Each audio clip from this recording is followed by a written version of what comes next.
आपने पूछा बिहार में करना क्या चाहते हैं। हाँ। बिहार में बदलाव करना चाहते हैं, एक ऐसा बिहार बनाना चाहते हैं जहाँ बच्चों के पढ़ाई की सुविधा हो, जहाँ से पलायन न हो, जहाँ का किसान भी पंजाब और हरियाणा किसान की तरह समृद्ध हो, क्योंकि ये राज्य भी इसी देश के राज्य हैं। और अगर वहाँ पर ये चीज़ें हो सकती हैं तो बिहार में क्यों नहीं। 30-35 साल से यहाँ लालू नीतीश भाजपा की सरकार चली है और ऐसा नहीं कहा जा सकता कि कुछ भी नहीं सुधरा है, लेकिन 1990 में भी देश का सबसे गरीब और पिछड़ा राज्य बिहार था और आज भी देश का सबसे गरीब और पिछड़ा राज्य बिहार ही है। और सुधार होगा कैसे? सुधार के लिए प्रयास आप करें, हम करें, कोई दूसरा करे, प्रयास आज हो या 10 वर्ष के बाद, प्रयास तो किसी न किसी बिहार के व्यक्ति को ही करना पड़ेगा।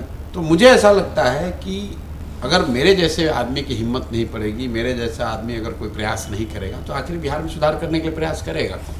इसी मिट्टी में हम लोग का जन्म हुआ है, यहीं पर सरकारी स्कूल में पले बढ़े हैं, माता पिता का आशीर्वाद है, ऊपर वाले की कृपा है, कुछ जीवन में हासिल हो गया है। तो अगर हम लोग वापस आकर अपने इस धरती के लिए कुछ ना करें तब तो बहुत बड़ा अन्याय हो जाएगा।